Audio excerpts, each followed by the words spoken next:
This is the 17th season of Bass Talk Live with your hosts, Mark Jeffries and Matt Pingrak. BTL is brought to you by Lawrence, Bass Cat Boats, AFCO, Ducket Fishing, Strike King Lures, Sunline, Big Bite Baits, Spro, Exo Lures, Yamagatsu, The Bass Tank, and Denali Rods. PTL coming at you. Good Tuesday, everybody. Welcome once again to another edition of BTL Bass Talk Live, where Frank and I are going to talk bass fishing and anything else that we want to talk about. Yes, he is pinch hitting. It is Tuesday, not Thursday. This is day 2, not day 4. Frank, pinch hitting for Matt is probably building a snowman right now in Kansas, my friend. That's right. That's what I heard. They got a little bit of snow in Kansas where Matt is this week, but it's just going to be, I think, one and done. Maybe one day of snow, maybe a little bit of snow on Thursday, day 2 of the tournament. But yeah, man, a little chilly. It's a little chilly where you are, Frank. Yeah. We're, I was looking at the forecast because I want to go out and film a couple episodes this week, and so I go on the weather app and I'm looking not where my house is, okay, but wherever the lakes are at, because it can change. Right. Here it can change by miles. You know what I mean? You could be 2 miles somewhere and have snow, and then 2 miles away it's sunny out. So this is a weird place. But anyway, so I look on the thing and I'm like, oh, well, this isn't going to work out. We're talking about almost an inch of rain tonight, an inch tomorrow, and an inch Thursday. I'm like, this isn't good. So I thought it was rain. I'm saying an inch of rain. It's going to flood everything. It's going to 3 inches of rain in here will blow a lot of lakes up, except for the grass lake. So anyway, so I'm like, well, that isn't going to work. Well, then all of a sudden my wife is on, Cleveland.com, and she's like, oh my gosh, we're supposed to get, 4 inches of snow. And I guess they were talking about rain. Oh, geez. So, yeah. We just got confirmation on the comments on the YouTube feed there. Yep, like 4 inches of snow at Milford this morning. Outstanding. Yeah, I don't know how much practicing is going on there. But snowstorms this time of the year in areas where typically it's in the 60s and 70s, Frank, that's got to mess the fish up a little bit. It does. Listen, it does and it doesn't. Okay. The fish are going to be where they're at. They're not just going to vacate because a cold front came in. So they'll still remain in the areas where you find them.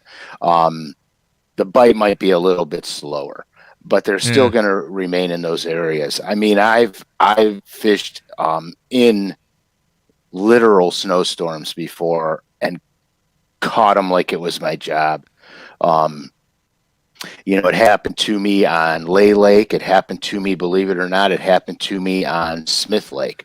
And really? The one day I went out and pre-fished, it was beautiful. I was in t-shirt and jeans, and the next day I was in, you thought I was going deer hunting, and it was snowing like mad. I mean, I had a couple inches of snow in the boat even, and I caught probably 70 or 80 largemouth in the snowstorm. Time out. I need to clarify something from what you just said. Was that in the spring or was that in the fall? Because I know people absolutely smash them in the fall going into winter when those snowstorms blow through, but the water temp's still in the 60s and the 50s maybe, and they just absolutely smash them. Yeah, the fish in the colder months, when I call it dropping water temperatures, not rising water temperatures. They put the feed bag on when the temperatures start to drop, and when that water temperature gets to be around 52 to 46 degrees, it's magic in the fall. In the spring, it's a rising temperature, but but we've had the temperatures have been rising rapidly. Like one day I went out and filmed a show and I had 49-degree water temperature this year. And then literally 4 days later, I went out and the water temperature was 61 degrees. So that puts them right on the bank immediately. You have an increase of 6 to 8 degree water temperature in a very short window span, and all the bass just go. And once they get there, they're there. Snow doesn't matter. They're there. Yeah. They're staying there. They got a job to do, and they're going to do their job. So, it just slows the bite down a little bit. And, if you were catching them on chatterbaits or square bills, you might have to slow roll a spinnerbait, stuff like that. Yeah. Tougher on the angler than on the fish then. Way tougher, dude. Way tougher. Here, listen, I'll tell you guys the truth. If you're not comfortable when you're fishing in inclement weather, you fish like garbage, because all you're thinking about is getting warm, getting off the water. You're not thinking about what you're doing. Same thing when it's extremely hot, like in those 100-degree days. If you're out there on a 100-degree day, then you're literally losing a pound a minute because you're sweating so bad and you're uncomfortable. You're not fishing well. You're just not going to fish well. No, that's a great point. All right, folks, here's what we're going to do today. It's a special show. We're going to do a Sunline Hotline Show where you can actually call in and ask Frank all those questions. And you know what, Frank? I've already got email questions from last night. People that couldn't watch the show, they were like, hey, will you ask Frank this? So we'll go through some of them. Let me do this. I'm going to throw the phone number up right now, but we're not going to take any phone calls, so don't start the call until after we come back from the commercial break. All right, when we come back from the commercial break, if I can find it, here we go. All right, there's the Sunline Hotline number, 405-253-5543. When we come back from the first commercial break, give Frank a call, give us a call, and ask us anything about bass fishing or anything else that you want to talk about. Dude, I got to tell you. What? Go ahead. I'm sorry. No, you go, because yours was better than mine. Well, no, I got to tell you, these days do not happen that often. And yesterday was one of those days. And I want you to tell me if you ever have one of these days. It didn't matter yesterday what I did. I was pissed off. I was like back in old Mark Jeffries mode. I picking up a piece of trash in the driveway. I was upset. I don't know if I was being bombarded with so many things yesterday. It just put me in a bad mood. And then I started to think late last night as I was watching Hogan's Heroes, right, which I watched, and Colonel Klink. I know nothing. And Sergeant Schultz and all those clowns. All right, I realized, hey, man, I'm kind of getting back to normal here. I kind of had a normal Mark day. But it's just, it didn't matter. I mean, I was having people calling me, reminding me about doctor's appointments. And I was like, yeah, I've got that written down. Yeah, I know when I'm going to the doctor. Why are you calling me? That's but I wasn't that rude. That's what I was thinking in my mind. I didn't actually say that to that nice lady. I was not rude to anybody. I didn't get mad at anybody. It's just that internal combustion of, man, I'm starting to be like myself a little bit again. Well, see, this is where I was going to go with my whole. Okay. I was going to call in on the Sunline Hotline to ask you a question. And my question was going to be, how the hell are you feeling, man? Yeah, well, there you have it. I'm in a great mood today. Nothing's making me mad. I was on a quest.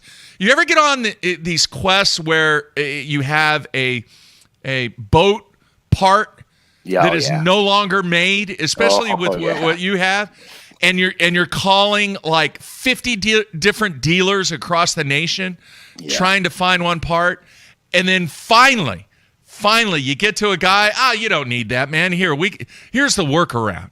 And you know what? I'll even guarantee it. I'll guarantee this will fix. Yeah, fix your issue. That makes you how nervous? Well, if the guy guarantees it, I'm okay. All right. And then if I could see some of the work that the guy has done, then it solidifies it. Yeah, I'm okay. All right. If I'm the rookie, no. That's not going to happen. I don't like being the rookie. I'm not the first guy. The guinea pig is never a good place to be. No. Which we all were. Oh, dude.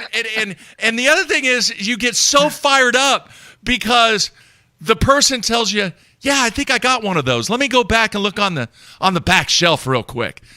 He goes, can you stay on hold? Yeah, I'll stay on hold. He walks back there, and he's reading off the numbers, and every single number is right except the last one. Oh, yeah. Yeah, no, that infuriates me. I think that was part of the problem. It infuriates me. I have a problem. I mean, I suffer road rage. I can't stand traffic. You come up to these construction zones, and for 5 miles before the construction zone, it tells you the left lane is closed. Yeah. So why do all these morons wait till they're 20 yards before the closure to speed up to try and cut in when they had 5 miles to just get over? And if everybody does that, traffic just goes right through the construction zone, and they can never do it like I did when I was doing blogs for Bassmasters. Yeah, we had to write. Certain amount of us had to write blogs all the time. So I did one blog, and I called it, the title of the blog was Slower Traffic, Stay Right. Okay, because you see the signs on the highways all the time. Slower traffic, stay right. So in my blog, I open up the blog with saying, if you're in the speed lane and you look and there's no cars in front of you, and you look in your rearview mirror and there's 30 cars behind you, you're the moron. Okay. And so what I did, because dude, I'm telling you, I can't stand traffic. So what I wound up doing was, in this blog, it wasn't just a bloviation blog where I was ranting because I was pissed. I was ranting because I was pissed, but I put some intelligence behind it. I researched the German Autobahn and the how we got freeways in the United States. Okay, and basically it was after the war. The Germans were running all their war equipment on the Autobahn, and then our guy said, "Hey, that's a great idea. We should build those in the United States." So that's how we started building our freeways way back then. So what happened was, the Autobahn is not as straight as an arrow. Okay, it's got these big, long traversy turns and stuff like that. Well, our guy said, "Well, we're gonna make them super straight and make it the shortest distance between 2 points." And so consequently, what happened because of all this, now I'm way off track here, guys, I'm sorry. So it's history with Frank right here. That's right. So consequently, what happens with all this is they get the accident reports for the Autobahn, which at the time was no speed limits. Right. You get on there, turn it, and burn it. You're gone. So the most of the fatalities that happened on the Autobahn were from people getting on and going the wrong direction. Okay, AKA, because they were drinking or just made a mistake. Okay, so anyway, come back to the United States, and we have road hypnosis, people falling asleep when they're driving, all this crap. So they come to find out later on that if they had these long traverses that turned and like serpentine, not like hard, not like hard turns, but like real slow serpentine turns, that you would not get road hypnosis, because your brain would be working and it would be not seeing the same thing for miles and miles and miles. So anyway, I digress, but that's, hey, slower traffic, stay right, especially if I'm behind you. I have two things to follow up on that. One, and I can't remember what state it was, but there is a state that actually has these signs when you're about to enter a construction zone. They had two signs. One, it's against the law. All right. Two, and what does it say? It says, change lanes now, or it's unlawful, or something like that. Yeah, no like lane. that. Yeah, no lane changes in a construction zone. Yeah. And then the other one was $10,000 fine for injuring road workers. Oh yeah, we have that here too. Now I thought, wait a minute. Okay, so if somebody sees that sign and they go 10,000, if you're speeding in a construction zone and you probably run into somebody, it's probably going to be a little bit more than 10 grand that you're going to be out of pocket. Oh, no. Dude, no. The lawsuits will be flying. I know. But why did they put that sign? $10,000 fine if you run into a construction worker. That was the exact words. I don't know what state it was. Can't remember. Wow, got a picture of it. So, I was just like, are you kidding me? So what does the dude driving the car go? Oh, there goes my fun. There was a movie a long, long time ago, and there was actually a remake of it called Death Race 2000. You know who was in that movie? Sylvester Stallone. So right? Not the remake. Apparently, he was one of the construction workers that got hit. Yeah. And this movie, Death Race 2000, you got points. It was a race from coast to coast, and you got points for taking out people on the highway. Oh, good. That's what the movie was. Good. And it was, I believe, besides the porn stuff that Sylvester Stallone did, I think it was the first legit movie that Sylvester Stallone ever did. It was called Death Race 2000. Not the remix, but the original back in the late 70s, something like that. Look that one up on Netflix if you can find it. It's pretty, and some of the scenes that they had in that movie were just ridiculous. There's no way they can make that movie in today's climate. No way. No way. Absolutely no way. And here, folks, this is what he means when we say, and we'll talk about anything we want. Who knew we were going to talk about Death Race 2000? Anyway, geez. All right, we have squandered. All right, I have to do this, and then we'll take a break, come back, and take phone calls. The feedback that I got from folks yesterday in Kansas was awesome. And I thank everybody that sent me an email about El Dorado Lake. Now, I don't know if you know what that is or where that is, Frank, but some people said it's El Dorado. There's several different pronunciations, and I haven't talked to anybody. I don't know what the proper one is. Some people even they spelled it out for me. But it is a lake that when you're on I-35 and you're going from Kansas City to Emporia, Kansas, south to Wichita, you actually go over the lake. Well, in multiple places. And when you go over this lake, you look left, you look right, and you're going, man, that thing looks bassy. Because it's got standing timber, it's got enormous amount of laydowns on the bank, it's got riprap everywhere. You're thinking, all right, it looks kind of fishy. So on yesterday's show, I said, hey, has anybody ever caught a bass out of that lake? Crickets. Did you get railed? No. Crickets, dude. There is no bass in that lake. Maybe they just don't want anyone to know because they don't want people going there. Actually, there were a couple people that gave me a really, really good story and information on the history of the lake.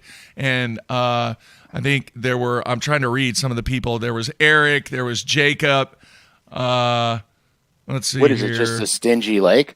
Jeremiah, John. Geez, I'm looking through the list here. Another John, Darren, Scott, Karen. I even had a female angler send me an email. So, and that's about half of them. But I got an enormous amount of feedback, even got some pictures. There are smallmouth in there. A guy sent me a picture. I can't remember who it was. Sent me a picture of a smallmouth that he caught 4 years ago. All right, so there is one in there. I guess it was built to be a trophy bass lake. All right, here they're saying it El Dorado. I don't know. El Dorado. Anyway, the place looks super fishy, Frank. But I guess there's not a whole lot of fish in that lake. So they built it to be a trophy fishery. So what did they do? Slot limit the thing, or I don't know. I'm not sure. But It's super fishy looking. I mean, I was just like, holy moly, man. I can't believe that they don't have big tournaments on this lake. But I guess also, in Kansas, what happens? The wind blows all the time. Yeah. And I guess the lake gets super, super rough when the wind blows. And I couldn't see defined channels where all these standing timber areas off of I-35 were. So I don't know. There's a couple lakes in Arkansas, too, that when you're on I-40 and you look left and you look right, and there's cypress trees and just looks as fishy as can be. So, man, I can't thank the people enough for sending me emails and giving me a little bit of scoop on there. But nope, not a trophy fishery there, Frank. No, because like one time I wanted to do a show series, Fishing with Frank, because it's a creative title. And and here was the premise of the show. I got a 4-wheel drive vehicle. I got a bass boat in tow, okay, an aluminum boat on the top. All right. I take a dart and I pitch the dart at the map of the United States. Wherever that dart lands, I got to go find something to catch somewhere within a certain amount of miles from that dart. And I was going to do this thing, and it fell through basically funding as always, because it was a monumental expense. I mean, the whole show was predicated on traveling, and I had to travel with a caravan, camera crew, mechanics, the whole 9 yards. Because dude, the dart could go anywhere. You know what I mean? And so, yeah. All right, two things real quick, and then we're going to go to break. I'm going to take it back to the highway conversation that you had, and you're like, what the heck does this have to do with bass fishing? Dude, I'll tell you this. For those people across the country, the next time you're on a main highway where there's a bunch of ponds on this highway, I want you to take a look, all right? Because here in Oklahoma, what they did, and I've mentioned this before on this show, what they did in Oklahoma to build the overpasses that go over the interstate, to build up the sides before they put the bridge in place, they would dig massive ponds and holes, all right, that are right by these bridges. And then they would fill them up with water, and then they actually, in some areas, actually stock these giant ponds with fish. So a great example is from Oklahoma City to Tulsa, that stretch of the turnpike there, and then from Tulsa to Springfield, Missouri, or Joplin, Missouri first, you have these enormous number of ponds that are some of the best fishing in Oklahoma, and you never see people fishing it. Because they're just like, oh, what's that? In certain areas, yes, you're allowed. If it's on private property, then you can't. But what they did is they used the dirt from those ponds, to dig out the holes. They used to build the ramps and build part of the highway. Cool stuff. They do it everywhere, and I think by law they have to stock them. If they're not going to fill them back with dirt by law, I think they have to stock them. The ones that are not, the ones that are on public land, you are allowed to access them, to my knowledge. Yeah. Which I have a funny story, dude. Do we need to tell it now or save it? We could, if you have to run a commercial at this exact minute. No. Go ahead. So my buddy Troy and I, and Troy's a dear friend of mine for forever, and he's my buddy that lives on Lake Norman. So we are going smallmouth fishing at the islands. And so he comes up here, we load up, we're driving out there. And on the way there, we're seeing all these roadside ponds. So, it's not bad enough that we're going to go pound the crap out of smallmouth for a week. We decide we're going to start hitting these ponds on the way up to see what we can catch. So we whip off the freeway, like right on the berm of the freeway, bass boat hooked up, run in the rod locker. We each grab a rod. We hop the fence. We run to this pond and we start fishing. And we do this, and we're hammering the bass, dude, on all these little ponds. Well, all of a sudden, here comes a statey. Uh-oh. He pulls behind us. He gets out. He says, "Hey, you two, get over here." So I'm like, "Uh-oh." So we go over there. He goes, "You're on private property and you're not supposed to be doing this. And judging by what I see you towing, I don't think you necessarily need to stop at these ponds." Wow. So he's getting ready. We're going to get, trespassing. We're going to get a bunch of stuff. Okay. So my buddy Troy, who just happens to be at the time a policeman in Charlotte, starts talking to this officer. Okay. Somehow he convinces the guy to pretend he's handcuffing me and arresting me. And Troy takes all these pictures of me getting cuffed and me, with the hands up on the car and the whole nine. Oh my gosh. Yeah, and the guy wound up, he was a great guy, and he wound up letting us go, which was absolutely fantastic, dude. So we're going to the islands to smallmouth fish, and we stop at all these little ponds on the way there. Oh man, it was so funny. All right, which brings me a thought, and then we're going to take a break and start taking phone calls. You see the number right across the screen, and if you're watching on basson.com, the number is scrolling across the screen also, and then it's right underneath the Lowrance banner, 405-253-5543. All right, let me ask you this, Frank.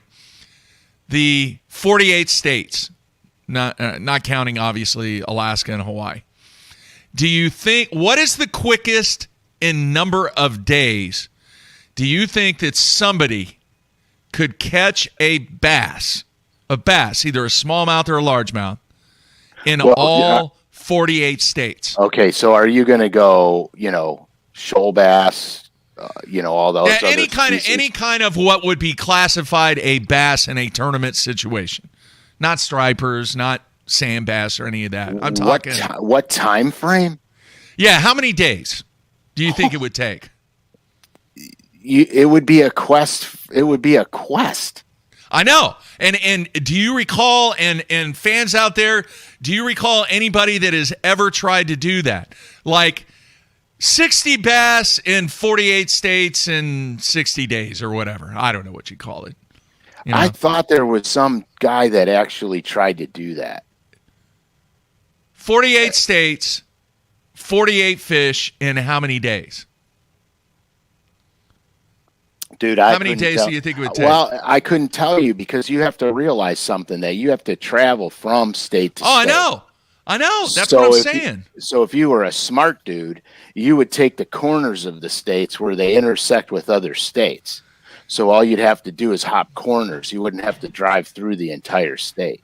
There would be a lot of strategery in that accomplishment. Yes. As JW would say. Yes. Yeah. Which I can't. Credit amnesty.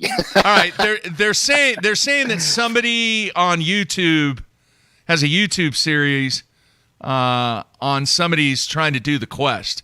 I think that should be a record. Whoever does it, and I'm not in the YouTube community or anything like that.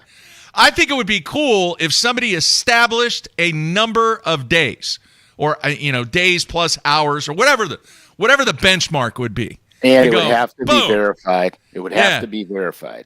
Here is 48 fish in 48 bass in 48 states in 50 days. 48 days. Whatever. Impossible. Yeah, that's not happening. It's impossible. But I think that would be a cool thing for somebody to do. And if somebody is doing that, somebody tune me in to who is doing it and if they have done it and what the time was. What do you think the time was? Oh my gosh, dude! Well, you get screwed in California and Texas for sure, unless you find a little puddle on a border, so you don't have to traverse the states. Yeah, somebody is saying that SB did it. What was the time? How many days and hours for those people that are saying SB? And is he driving or flying? Yeah. Well, that would. Yeah. I would think that would be something that would be out there that a lot of people would know what that benchmark was. Maybe everybody does know. Maybe we're just two old guys that don't have a freaking clue. I don't know, but I think that would be cool. On this show, how do you go from being a genius to not having a clue in one minute? That's how we roll, dude. Here, that's the T-shirt right there. I'm a genius on the back, and I don't have a clue on the front. That's it. That's it. All right, so here's what we're going to do. Let me got to get this queued up. All right, we're going to take a quick break. Folks, you see the number, 405-253-5543. Give Frank a call. Ask him anything bass fishing that you want.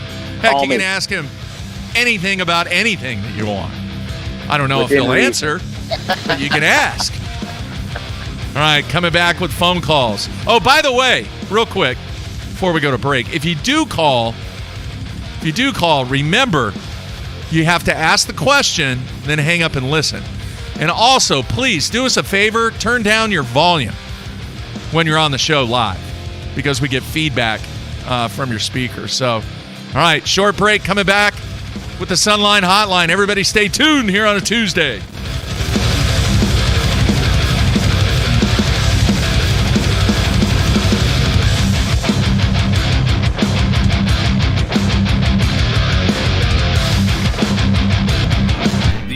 Fishing system starts with Lowrance HDS Live.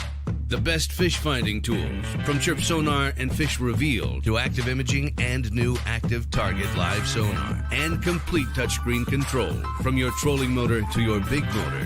For a limited time, building the ultimate fishing system will be easier on your wallet. Upgrade to HDS Live with a Ghost trolling motor, active target sonar, or live sight sonar, and save up to $800. Basscat's legendary 20-foot platform has been paired with angler-approved accessories for 2021. Puma FTD features the proven hull used by many of the top names in bass fishing today, backed by a transferable lifetime warranty. The Puma FTD boasts a full team deck concept which enhances efficiency for you and your tournament partners. Turnkey tournament-winning performance. The Puma FTD SP from Basscat.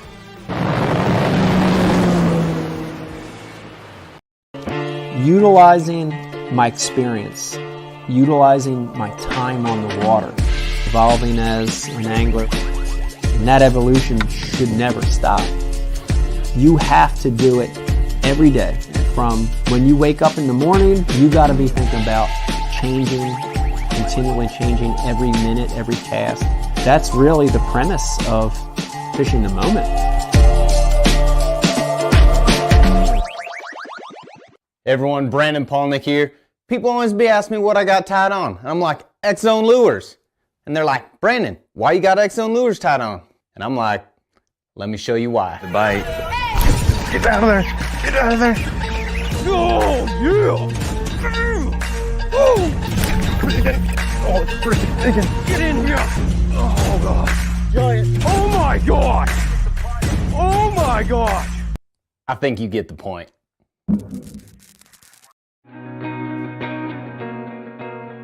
The Ned rig. What rod should I be using with the Ned rig? My favorite is the Denali Lithium multi-spin rod. It's our 7'4" length, great Ned rig rod. It's got a great sensitive tip on it. It's long enough where I can make long casts, which you're usually fishing clear water with a Ned rig, and it's got enough backbone to get those fish in. So check it out, Denali Lithium Series, 7'4" multi-spin.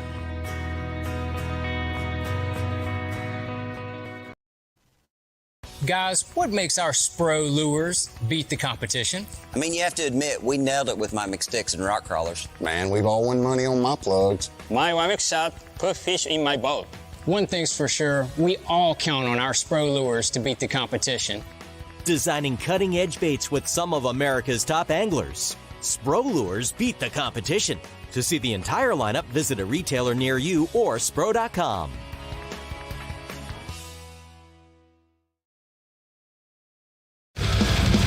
All right, we are back on a Tuesday. It is the Sunline Hotline Day with our special guest host, Frank Scalish. And I think we're ready to go to the phones, Frank. I don't know what to expect today. We'll see. We'll see. I know what we're going to expect Thursday. Oh, can you tease it? Are you going to tell us? We're going to be dragging the long-anticipated Carolina Rigs show on Thursday. Wow. Yeah, it's going to be very in-depth, and it might have to take over 2 shows. We might have to extend it. Wow. Yeah. Okay. All right. Well, let's get things kicked off. Let's go to the phones. Hey, you're on BTL. Who is this? Hey, this is Maynard. Maynard, how are you, man? Hey, I'm pretty good. I wanted to know how you are, and I wanted to congratulate you first on your state championship. And I knew that Bob Knight book would come in handy to you to help you win. Yeah, I don't think Bob Knight ever slipped on the concrete and knocked out his. I don't know. Hey, I wanted to comment. I know your fishing show and all the things you want to talk about. Okay. Yeah. I taught driver's ed along with my elementary physical education job for 44 years. And I wanted you guys to know that once kids leave driver's education, their mind goes blank, and they're the drivers that's out on the road now that don't know how to read those signs you guys are talking about, like a yield the right of way and like move over to the right for a red light with somebody stopped and all that kind of stuff. Well, yeah, Maynard. I mean, over here, and mainly, I think a lot of it is the fact that people don't care about other people anymore. They're just in a big hurry to go wherever they're going. All right, Maynard, man, thanks for calling. Yeah, I got another couple questions though here for Frank. Okay, and then you'll have to hang up and listen. Okay. Okay. All right. You guys, how do you find out the access to those ponds along the highways? Okay. We'll answer that. And then we have the same situation here, like from Fort Wayne, where I live, to Indianapolis, and there's nothing but ponds all along Interstate 69. Yeah. But I don't know how you find out how to access those ponds. Okay, and then what's the second one? Okay, the next question is, I want to know from Frank, if you put a launch over in Ohio at Missouri's Ramp, you cannot go to Peely from that way, can you? Peely is off limits now, right? All right, we'll answer it right now, Maynard. Thanks for calling. All right, thanks, guys. All right, take care. All right, let's do question number 2 first, the access. Okay. To my knowledge, you cannot enter Canadian waters anymore. Canada is shut down from the COVID virus, and they are not letting anybody in or out of that country. Okay. That's to my knowledge right now. I mean, I won't tell you to sneak over there at all, because if you got caught there, you're in big doo-doo. Yeah. And they could confiscate everything you have, your boat, your equipment, everything. It's totally illegal. No, not good. As far as the accessing those roadside ponds, you would have to get a hold of the DNR in your state to find out. They would know. As far as, young drivers not reading signs. Where I live, people deem yield signs as a personal challenge, so I don't understand it either. Hey, man, sometimes some of my students, they can't even read the whiteboard. I mean, come on now. No, I have great kids in my class. You guys went to the championship. Come on. Yeah, great kids, great kids. All right. Quick question on the YouTube stuff, and then we'll go to the phones. Got it. Ben wants to know, Frank, did you know about being featured in a recent article in the April 21 issue of Bassmaster Magazine? I heard about it. I didn't see it, unfortunately. I'll have to look it up. I'm not sure the premise of the article, but I don't know if they picked an old article to resurrect, or if somebody wrote a new article, because I had done several interviews, so I'm not sure if it's a new article or an old one. The resurrection of Frank Scalish right there. Bassmaster Magazine. How about that? That's pretty cool. All right, let's go to the phones. Hey, you're on BTL. Who is this? This is Robert from Ohio. Robert, what's on your mind today? Frank, got a question for you. I'll be in your neck of the woods in 2 weeks, bass tournament, fishing East-West Harbor. So what can you tell me about East-West Harbor? What will the fish be doing, and where can I catch fish? So no pressure, just give me all the scoop. All right, thanks, Robert. Hang up and listen. Thanks. All right, man. He wants the juice, Frank. You realize, dude, if I say one word about East or West Harbor on this show, you're going to have 300 people fishing exactly where you're at. So I'm going to be very broad about this. Yeah. The fish are early, probably getting ready to spawn. So you'll want to target areas where they will be spawning if they are already not by the time your tournament rolls around. But with the weather we got coming in, it might stall the spawn a little bit, but the fish will still be in the exact same areas. Typical early spring baits will be spinner baits, chatterbaits, square bills, and then of course you got to have some slow moving stuff, bottom bouncers, weightless stingers, stuff like that, just in case. That's the best I can do for you, dude. If I start giving places on air, I'm going to have a target on my forehead. Yeah. Rob, I hope that helps. I know it's vague. I hope it helps, dude. All right. I want to go to one of the emails that I received from TJ. It says, Frank, would you ever consider joining the swim bait style culture of big baits and chasing state records and world records? Has that ever crossed your mind? Yeah, it actually has. I really love catching big fish. I don't care about catching numbers. I want big ones. If I have my druthers to catch 10 big ones versus 50 smaller ones, I'm going for the 10 big ones. Yeah, it has crossed my mind, actually, but it scares me because I have an addictive personality, and if I go off of that track, next time you see me, I'm going to look like ZZ Top. Big, long beard. My wife won't know who I am when I come home. Wow. Dude, you could do the 48 bass in 72 days and try and beat the state records and just be gone forever. And that's perfect. Oh, well, just a thought. All right, let's go back to the phones. Hey, you're on BTL. Who is this? Hey, this is Rusty from Missouri. Rusty, how are you, man? What's on your mind? I'm surviving.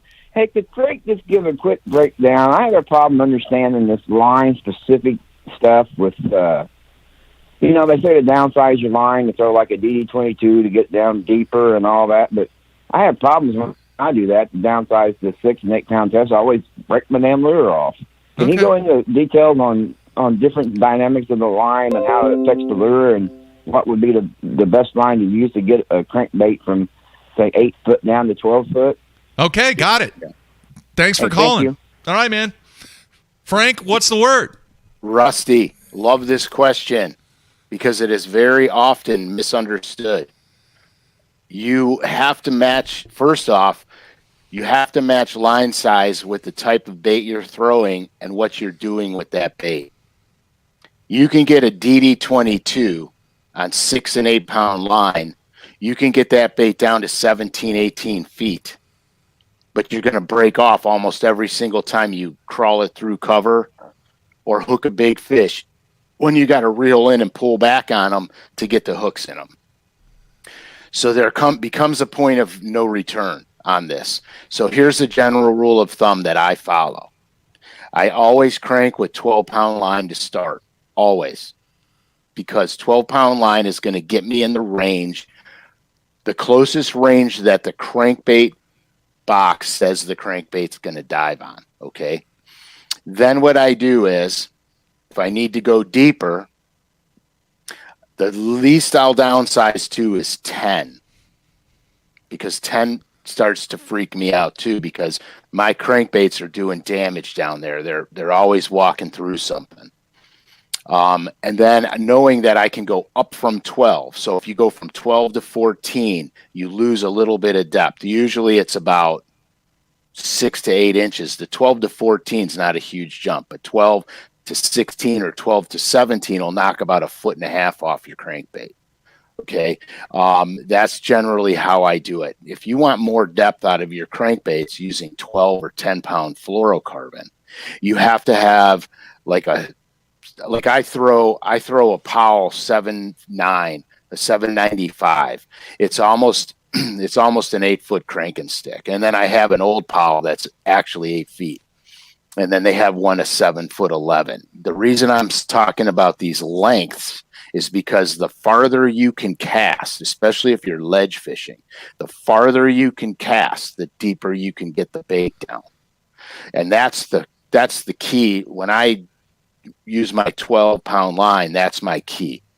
Yeah. I know that if I could launch a far enough cast, I can get it down deeper and keep it deeper longer. And that's the whole key. Now, when you're target fishing, it's a completely different animal because you're not making long casts. You're just casting to targets. But that's generally the rule of thumb. All right, that's good stuff. All right, back to the phones. Hey, you're on BTL. Who is this? Yeah, this is Dave Tinsman, Indiana. Dave, what's on your mind? Hey, man, I was wanting to ask Frank. I had beat a BFL over the weekend. Practice went really well. Got my boat draw, and I was the very last boat, 143 on a 5,000-acre lake. Ooh. How would Frank go about approaching that? All right, man. Thanks for calling. Appreciate it. All right, see you. Dave, that's a very, very, very common problem in Ohio. Our lakes are puny, like super small. So what happens on these particular bodies of water, if you have a bad boat draw, okay, you are not getting to your best spot first, which is problematic. So here's how I pre-fish for these things. I pre-fish the normal way. I find the best places with the most fish, just like everybody else does. And then I go and I look for individuals. And when I say individuals, I mean a place where I might be able to catch one or two off the beaten path that is not attracting a lot of boats because it's not a big numbers area.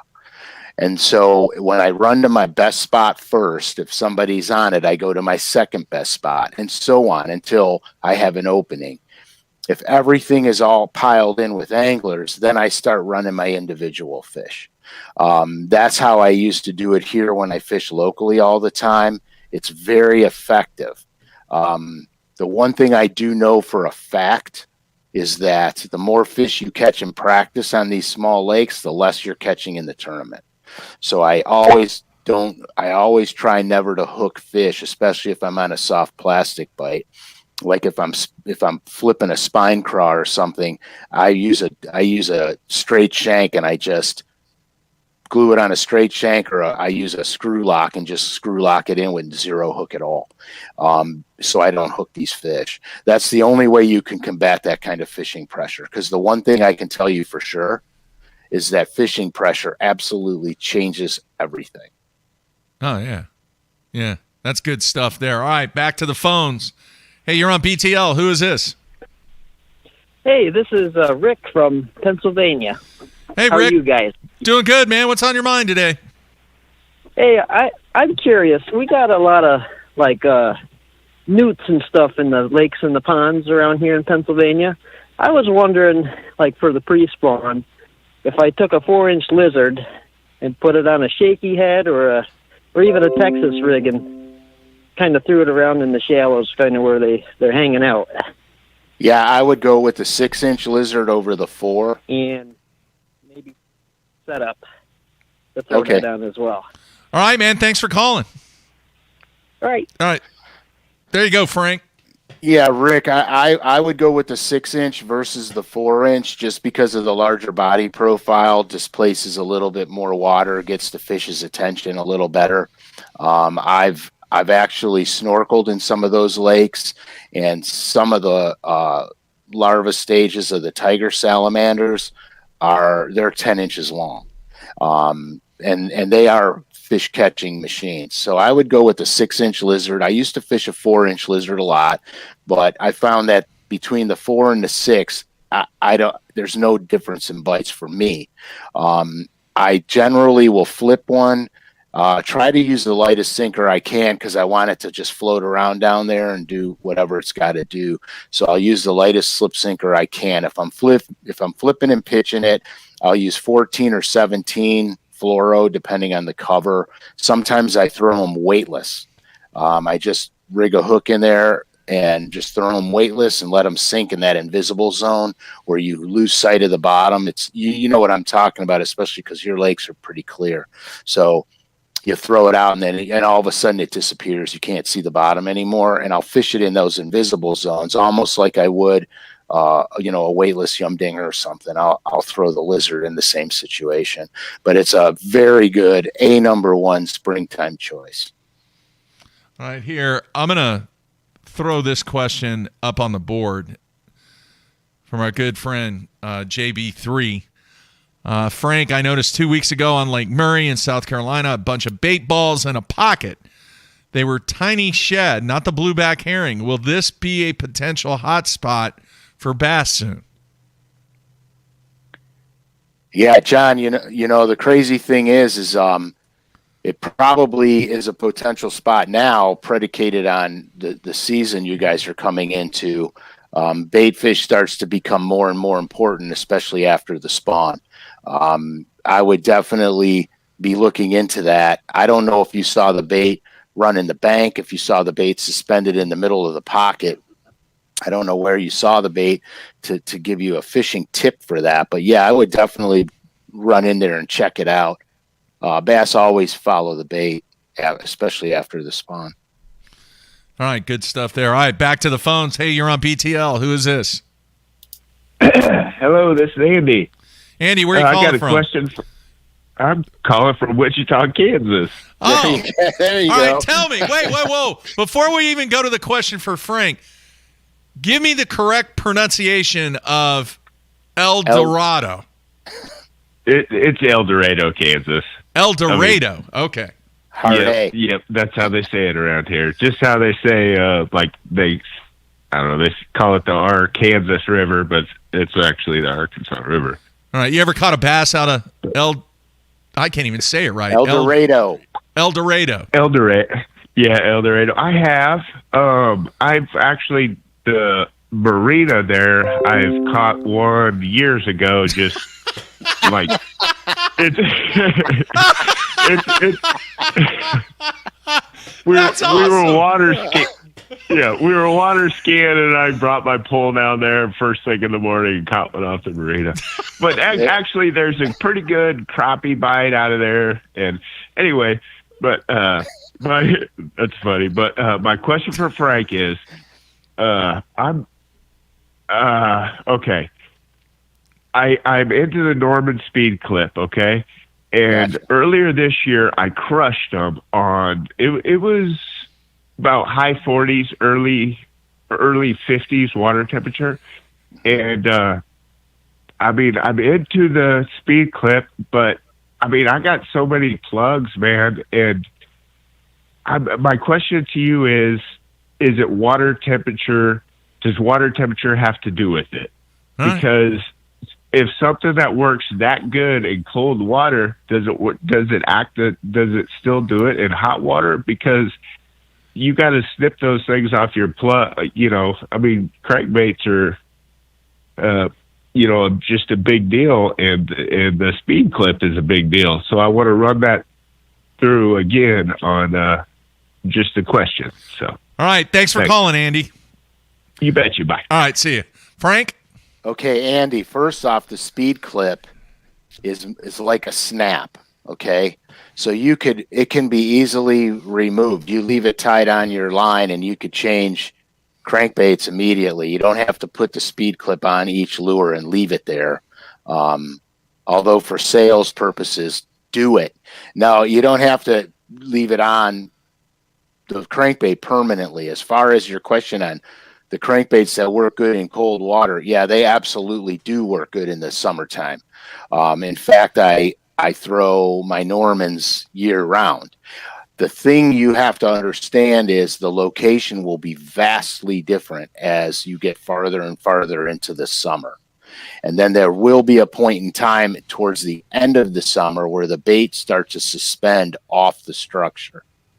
So when they start to suspend off the structure, now you want to get a bait that runs through them and not beneath them.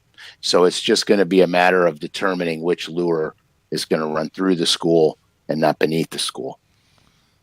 All right. Good stuff there. All right, here I'm going to flash a comment up here from Colby. Frank, if you were fishing a 2-day tournament in the middle of Tennessee right now, what would you focus on right now to be competitive? Pre-spawn, bed fishing, what banks? Thank you, Uncle Frank. Uncle Frank, it's back in action. Thanks, Zona, for doing that. You know what? If your lake is in the middle of the hot spawn, and I mean that lake is like going down, you got to be sight fishing to be competitive. Yeah. If the spawn is winding down, okay, then you could chase pre-spawners near offshore. And when I say near offshore, I mean anything connected to the main bank, but off the bank a ways. Because the big females that go in and spawn first, that's their resting spot before they gravitate towards their summer holding areas. Okay. You have to decide if the spawn is the main spawn or the end of the spawn. Because if it's the main spawn, you kind of got to be sight fishing or you're not going to be competitive. Yeah. A lot of people are saying, got to throw the Carolina rig. Well, yeah, absolutely. Listen, you know, we're going to touch on that Thursday, but yeah, I mean, the Carolina rig's a fantastic pre-spawn bait and people don't understand that. I throw that thing. You could throw a Carolina rig in 3 foot of water as easy as you can drag one in 40 feet of water. It's all fish location. Okay. But back to the original question, you have to find out what stage these fish are spawning at. Is it pre-spawn and maybe summer spawning, or is it the full spawn and maybe summer post-spawn? Because if it's truly the end of the spawn, you can start going offshore, but near shore. If it's the main spawn, you got to be sight fishing, dude. Yep, 100%. All right, we're going to do this. We're going to take a quick break. Come back with some final phone calls here on the Sunline Hotline Show with Frank Scalish. So everybody, you see the number, 405-253-5543. Give us a call after this break, and we will wrap things up here on a Tuesday. Everybody stay tuned. We'll be right back.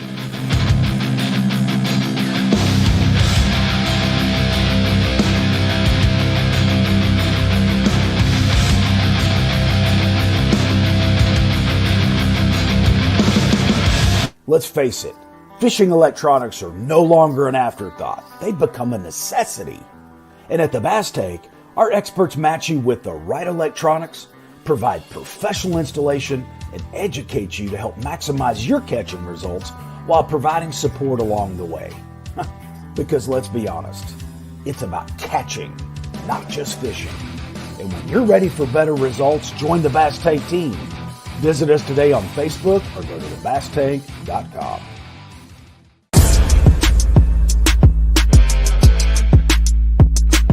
You've been waiting all week for this, and Sunline wants to make sure you're ready for it with bulk spools of all your favorite fishing lines. That's so fun.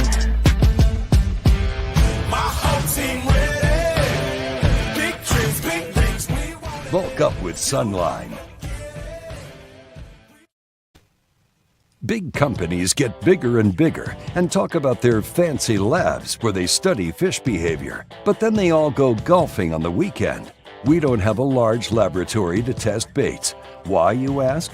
We don't need a big laboratory because our pros fish, our employees fish, our salespeople fish, our suppliers fish, our mold builders fish, our owners fish, and our kids fish.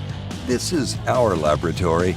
Our R&D comes from time on the water, learning how to make fish bite. All that time on the water brings us thousands of hours of testing new products and improving current ones for all species. All of us on the Pro Tournament Trail use Gamakatsu hooks. Why? Because they are absolutely the best. It's not about how many bites you get. It's how many you put in the boat. Gamakatsu makes hooks for every fishing style. We didn't come this far to lose fish. Did you? For more information, visit gamakatsu.com.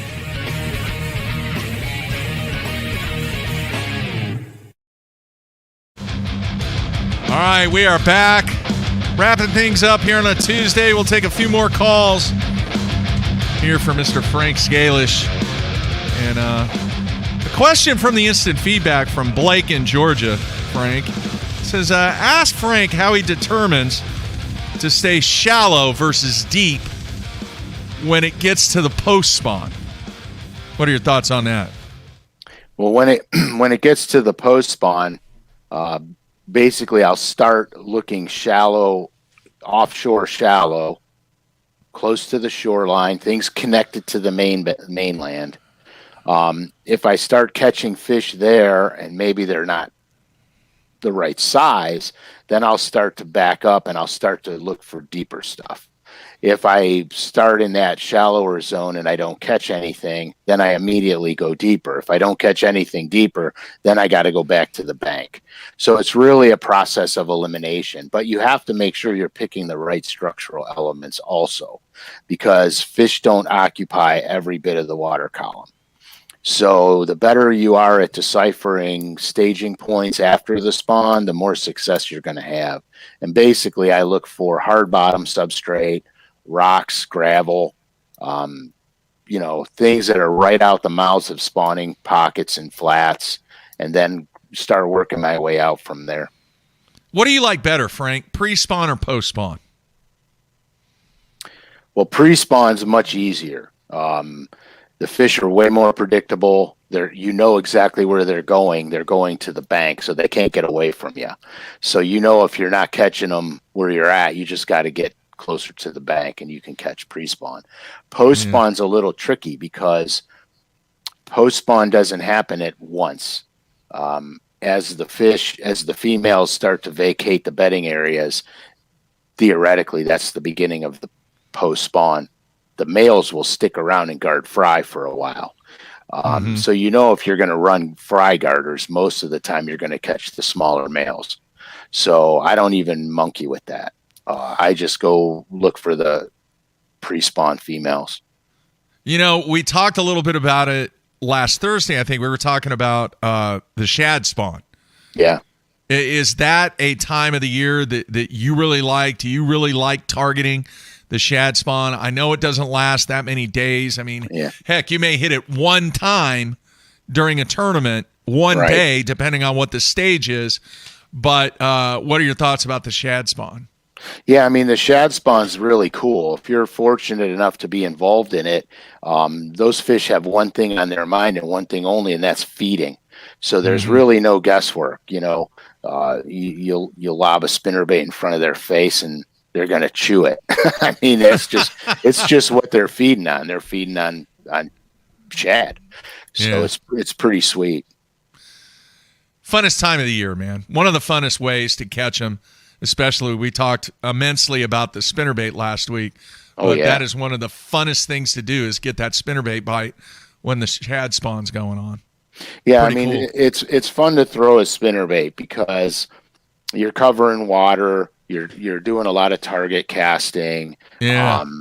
The bites are, fantastic. Like my favorite spinnerbait bites of all time are two things. When they blow slack in the line when they hit it, because they just ran it down and choked on it. And the other one is smallmouth bass, because there's no question in your mind, you just got one. Oh, yeah, no doubt. All right, let's go back to the phones. Hey, you're on BTL. Who is this? This is Wild Man Denny Blankenship from Michigan. What's going on, fellers? This guy rocks, Frank. Hey, he's a good dude, man. Dude. I'm glad to see you survived. Uncle Frankie, how you doing, man? I'm doing good. I'm glad to see you survived your COVID.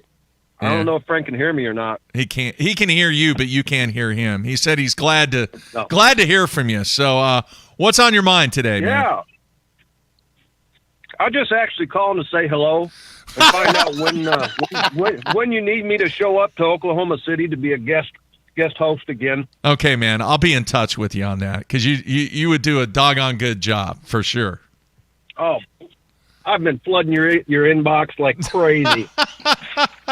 It's blowing. He's blowing it up, man. Blowing it up. All right. No question for Frank though.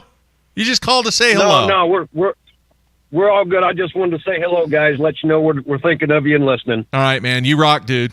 Be safe. All right, take care. All right, all see right, ya. thanks. Yeah. That dude's awesome, Frank. Yeah, he really is. I've spoken with him on numerous occasions. He painted a couple crankbaits for me and sent them to me, so I could marvel at his mastery.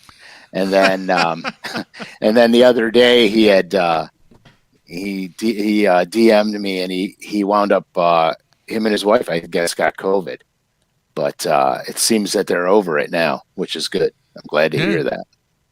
Seems in a fairly good mood there. Very chipper. Absolutely. He's a chipper kind of guy. How could you not be in a good mood on BTL? Oh, dude. So that outro that he did when we did the watch party last time with the head banging. I know. I tried to do that, but my hair doesn't move as much as his. No. No, not at all. By the way, I was watching a documentary. You're not into the whole wrestling thing, are you? Were you ever into the wrestling thing, the pro wrestling? No. There is a great series for those people out there that are, nerds like myself that like professional wrestling every now and then. I like the old school stuff and a lot of stuff that took place in the early days. Anyway, there's a great documentary series that is on A&E now, and they had one on Stone Cold Steve Austin, and it was outstanding. So if you're a Stone Cold Steve Austin fan, check it out. I'm sure you can get it on demand. Went in depth in a lot of stuff that I was unaware about what went on with Stone Cold Steve Austin. So he was a bad dude, man. And some of the stuff that he went through in high school and growing up to get to that point. I love biographies, man, especially if it's somebody that you have no idea where they come from, and to do it documentary style, it's pretty cool. Now, let me say this, all right, and then we're gonna take one more phone call today. So get that call in right now, 405-253-5543. I want to mention this, that I am actually working on something. Guess who's out of prison? Forgot to mention this. Mr. Rob. Bob. Yes. Hamilton. Robert Hamilton is out of prison, and I am working on possibly doing an interview with him on the follow-up of the 20 Feet Deep documentary that we did, Dancing with the Devil. If you haven't seen that documentary, you need to watch it. You'll know what we're talking about now. Yeah. It is the only Bassmaster Classic trophy that is not in possession of the winner, of the family, or of the Hall of Fame. And there's a reason. And what year was it? I don't even remember. 97? Was it 90 that he won the Classic? 96? I did the freaking documentary, and I don't even remember. Yeah, it escapes me, but it was one of those 2 years forward or backward from there. Yeah, something like that, sometime in the 90s. I watched the documentary, and I've actually met Robert a few times. And when I saw the documentary, I was stunned at the change in his physical makeup and the way he looks and everything. So it really took me back a little bit. Like I was like, holy smokes. Yeah. You guys listen, I mean, you got to see this documentary. I mean, for nothing more than just to see how life turns on a dime. I mean, you got to see this thing. Yeah. So that's one of the things that I'm working on for the future. I don't know if he'll agree to it. Heck, I don't even know what he's doing. All I know is he is out of prison. He went back into prison, I think a year and a half ago. He got an early release due to the COVID situation. So that's why he's out. And my contact that I had in Jackson, Mississippi, let me know, hey, did you hear? And I am reaching out through my contacts that I have, and we'll see. We'll see what happens. We'll see if he agrees. We'll see if I can find him. But, yeah, man, just a bad deal. If you haven't seen the 20 Feet Deep documentary, just go over to basszone.com and just click on the 20 Feet Deep tab, and you can check out all the documentaries that we've done. And hopefully soon we will be working on a few more. All right, let's go back to the phones, Frank. Hey, you're on BTL. Who is this? Hey, this is Jake from Indiana. Jake, how are you, man? What's on your mind? Good, how are you? Good. Hey, so in Indiana, the water keeps getting up close to 60, low 60s, and then every time we get a big cold snap and the water keeps dropping back down close to the 40s even. How do you think those fish are reacting on these small reservoirs in Indiana? All right, thanks, Jake. Thank you. All right, Frank? All right, Jake, that's a good question. The same exact stuff happens here. We'll have massive water fluctuations. Like we're going to have snow probably for the next 3 days here, and it'll probably drop the water temperature 8 degrees.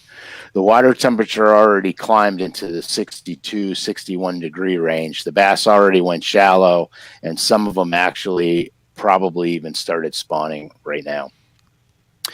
Our bass, like your bass, are used to cold fronts, so they're not going to be as messed up by them as some of the southern strain largemouth would be. But what you do is you fish the same areas that you found them in earlier. You just have to change your tactics. You'll have to slow down on them, be a little more precise. They're probably not going to chase as much, or conversely go to a straight reaction bite to make them bite it. So, I mean, that's really about the only differences that I've seen living up north. They're still going to be where you found them. All right, Frank, let me ask you this from a general statement across the country. All right. And I know there's unique characteristics about lakes and reservoirs and rivers and all that and everything. Right.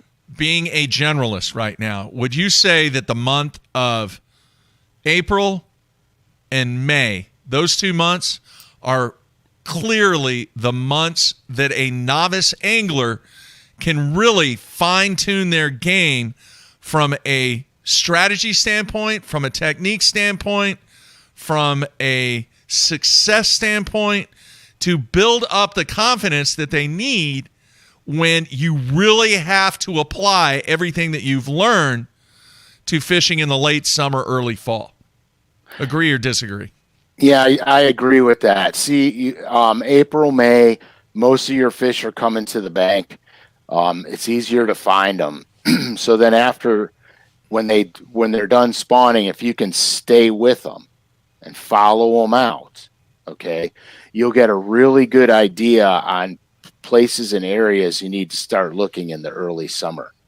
The biggest thing is if you chase the spawn from lake to lake, place to place, and you chase the spawn, you miss that early post-spawn, early summer movement, and then it's hard to find them because you're completely clueless on where they're at in the lake. And that's what makes things difficult. But you're right, Mark. I mean, if you stay on them April, May, and follow them into June, you're probably going to be where they're going to spend the better part of the beginning of summer at that point. Yeah, so. And we talk about it a lot when we do day 4 with you. There is no substitute for the experience that you gain from time on the water, and that is truly what's going to make you a better angler and improve the process. Right. Here, I have a friend of mine. He just got himself his first boat, and for the most part, he fished a lot of small ponds that he can get around in by foot or one of those little two-manners, those little plastic two-man bass boats. And he's just this year started venturing out into some of, what we classify as our bigger waters, not including, Lake Erie. And he calls me every day before he goes, and he had a very frustrating first time on this one lake. And he wanted to go to a different lake. And I said, why? Because my point was, keep going to that lake until you learn that lake. Because then the more you learn that lake and how its makeup is, you're going to start catching fish there with consistency. Once you start doing that, jump to another lake, but take what you learned from that particular lake to the other lake. You follow me? Because he's never been on bigger water before. And so he's spent a few days, his time going to this lake. And that's the only way you're ever going to learn something. You have to be on it all the time. You just have to be on it. 100%. 100%. All right. Let's take the final phone call of the day. Hey, you're on BTL. Who is this? Hey, this is Pete, Virginia. Pete, what's on your mind, man? Hey, I just had a question. I'm a weekend angler, and I hear the term growing the sport all the time. And I would like to get a definition of that, because as a weekend angler, when you go to the lakes, our lakes are packed. And instead of talking about growing the sport, to me, it looks like, we're not building any new lakes. And if we keep growing the sport, the current fishermen won't really have anywhere to fish. So just kind of would like to hear your thoughts on that. I'll hang up and listen to your answer. All right, man. Thanks for calling. All right. You want me to go first on this one? Yeah, I have it. I have it. But yeah, go. No, you go ahead since you got it. I'm not going to forget it. Believe me, this is my biggest bitch in life. Dude, so, I refuse, and the only time I ever say growing the sport, it's an accident. All right? It's an accident, because what I think we need to do is make the sport better. Yes. That is my term, okay? Yes. This whole growing the sport thing, I said it from day one. I don't care who says it. That's not what it's about. It's about making the sport better. Amen. And that's my take on it. I don't like saying it. I don't like the term. I just don't think that truly explains what so many people in this industry and what so many anglers are trying to do. Mm-hmm. They're not trying to, growing it's just, that's not it. What is it is there are a lot of people out there that are trying to make this sport, make this game better and as good as it can be. Frank? Right. When people talk about growing the sport, I think it's a misnomer. I don't think they mean getting more anglers involved in the sport. Because look, since COVID, fishing license nationwide has gone up somewhere between like 35 and 40%. That's new license holders. That's people who never had a fishing license or hadn't bought one in 10 years. Okay? So we just put 35% more anglers on limited water space. So the water space becomes more crowded. It's not even like, I don't even fish on the weekends in Ohio. It's not even fun to go. There's just too many guys out. Not saying that that's a bad thing that people are fishing, because it's not a bad thing. But by growing the sport, you're 100% correct, Mark. We have to make the sport better. And that's the reality of it. As far as his comment about making more lakes, I am 1,000,000% in that. Mm-hmm. If I always tease my kids, I said, if I was the governor of Ohio, the first thing I would do is go, there's the Cuyahoga River Valley, flood it. You know what I mean? Because we need, with more anglers, we need more bodies of water. Now here's the tricky part, okay? Because this is going to make people mad at me, but I don't really care. I don't.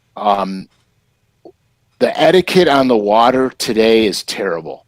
I've never seen anything like it in my life. I think these anglers, some of them, not all of them by any stretch, not all, but some anglers believe that they have every much as right to cast where you're casting as you do, even though you were there first.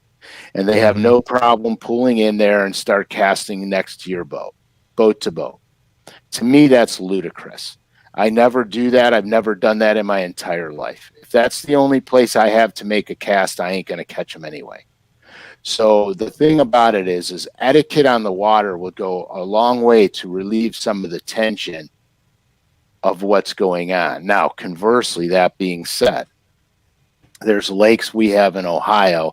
They'll put 90 boats on it in a tournament or 100 boats on it in a tournament. And there literally is no water to fish because we're not stupid. We know what time of year it is. We know where these fish are going to be. Everybody knows that, and everybody's in the same areas. It's not like you're on a lake that can lose 500 boats. You put 90 boats on them, and nobody could get away from a single guy. There's nowhere to run on our lakes, okay? So I understand the frustration that Pete's having. I understand it unbelievably. And, Mark, you're 100% right.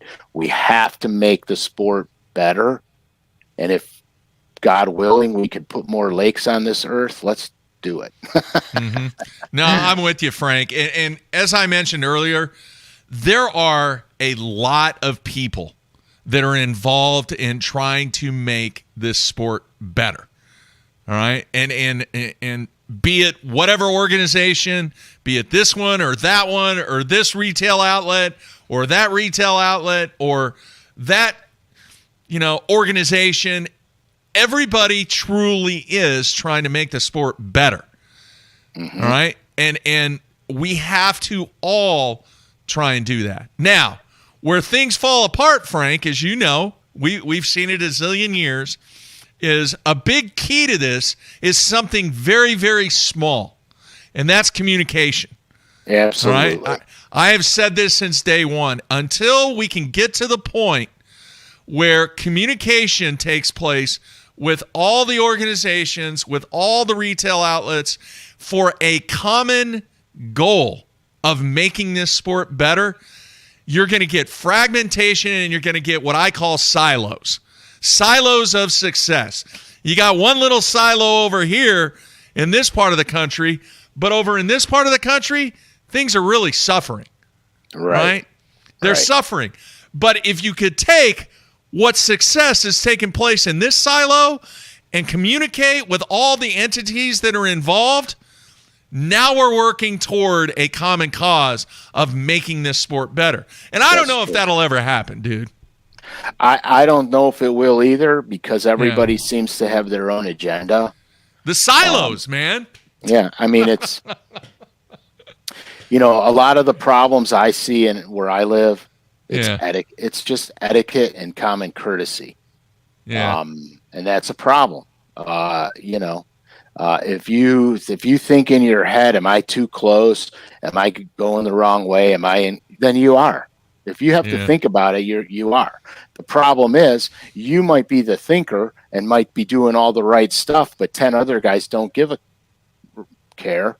And so then your efforts go in the toilet because it takes everybody to do this. It takes all the anglers. We all love fishing.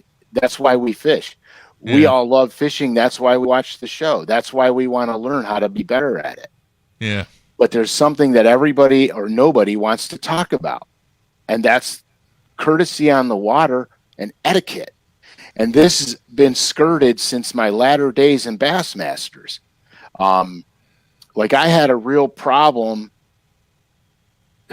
Man, we opened a can of worms. I had a real problem with when Bassmasters one time said, well, it's a community hole. And I said, I went, what?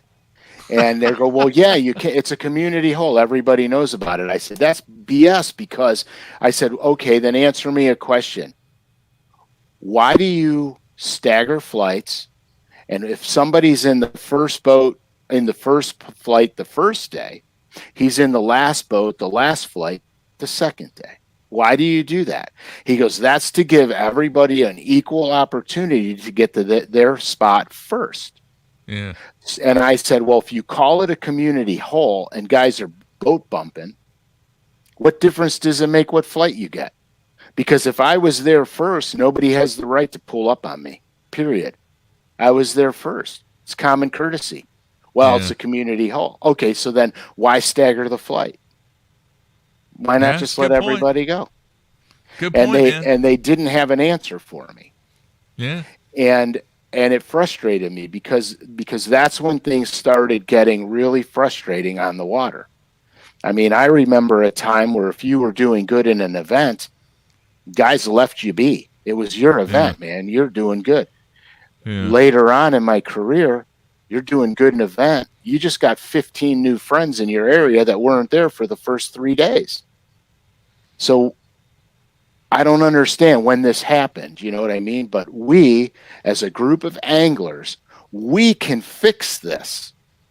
We just have to use common sense and courtesy. Yeah. And we can, communication, like Mark said. And we could fix our own problems. But it has to come as a collective group. And that's where the issue is. Yeah. You know, I'm old school, man. And it's not just fishing and a lot of stuff. There's been quite the conversation on the local sports talk radio shows around here about the unwritten rules of baseball and some of the stuff that has happened in the game of baseball where the young players coming up. There's just certain things. And one of the hosts played in Major League Baseball. He played in the Orioles organization. And some of the things that he says makes a lot of sense because even though they're unwritten rules, there are unwritten rules in everything. All right? Correct. But a lot of those unwritten rules are just common courtesy. Exactly. Frank. That's exactly common sense right. And common courtesy. And one of the things that he was talking about is nobody, when he played in the 70s, 80s, and 90s, nobody would walk up to the box, you know, get their stance up there, and then turn their head and try to take a peek at what signals the catcher was flashing. Right. I mean, you know, anytime somebody talks about an unwritten rule, it's just a rule of integrity. And where's it all gone? I mean, it's crazy. Like you guys listening, you got to understand something. This sport of fishing, I absolutely love in my veins, in my heart, in my head. I live, I breathe, I eat, I sleep for it. When I was in Bassmasters, I tried to do a lot to change the sport within the organization, and they gave me a platform and they listened to me talk. Some of the changes were accepted, some of the changes were not accepted, but that's part of doing business. Okay, everything I do for this sport is to make it better. It's to make it better, and making it better is how you grow the sport. And it all comes down to a couple of things: common courtesy, etiquette, and integrity. And that's it. That's it. You're dead on. And you can apply that to a lot of stuff in life too. Absolutely. Bottom line. All right. So, hey, I got to thank all the people that called in. Great phone calls today. Really good stuff. And we will definitely do another Sunline Hotline with Frank. The insight that Frank gives. And Frank, I'm telling you, man, the emails that I get from people that said, Jeffries, one of the best moves you ever did was getting Frank involved with BTL. And and they're dead on too. I love all you guys and I appreciate it immensely. This sport means so much to me. I love giving back to the sport and I love teaching people about the sport. And so this venue that Mark gave me the opportunity to get involved in, I didn't know how good it was going to fit or feel at first, but it's fantastic. And your feedback is incredible. You know, my Instagram, best way to get a hold of me is Scalish_fishing. And I love hearing from you guys. There's nothing better than this sport and family, in my opinion. Yeah, awesome stuff. Don't forget, folks, Frank is going to be back on Thursday. The Big Day 4 show, what everybody has been waiting for, including myself, the Carolina Rig show on Thursday of this week. And he's telling us, folks, it might be a part 1, part 2. Yeah, it's going to be very in depth, and I'm excited about it. You know, because it's one of my all-time favorite techniques to do. It's so effective, it's insane, and it's a tool in fishing that is very overlooked today. It's very overlooked. Yeah. By the way, Charlie Hartley wants to know when he's going to be a guest host. He's Charlie. got to. Very soon, all right? But you kind of have the schedule that Matt does. You're fishing all the opens. Yeah, and, between his bass boat and his flats boats and redfish and bass, come on, dude. I want to catch redfish, too. He's got a lot going on. Frank is the man is on the move. That kid has more energy than the ever-ready bunny. I know, man. Frank, Charlie is a busy, busy man. Oh, no Very lie. busy. I just right, want to folks. give him I just want to give him my boat for a day so it'll come back clean. Spotless. All right. Great show, folks. Tomorrow, our guest host, Ken Duke, still trying to wrap up the big interview. Still have not gotten confirmation on whether or not John Paul Morris is going to join us. So I'm doing everything I can, folks. It's out of my control. So the guest tomorrow is still to be determined. But obviously, if you check in, get to pick the brain of the one and only bass historian, Mr. Ken Duke. So we'll see what happens tomorrow. And then, yes, as we mentioned, Frank back on Thursday. So all those people out there, man, I'm getting emails right now, Frank, about Lake El Dorado. Did I say it right? I think I did. You did. Yes, you did. More pics, too, from like 6 years ago. So, yes, I guess there was fish in there 6 years ago. Unless you just walk up to the dock like he did and just pitch over the dock and catch one. That was a great story. That was cool stuff. So, everybody out there, be safe. Have a great Tuesday. Ken Duke and myself back tomorrow, and then Frank on Thursday. All right, man. Great job, as usual, Frank, and we will talk to you on Thursday, man. That's it, folks. We're out of here.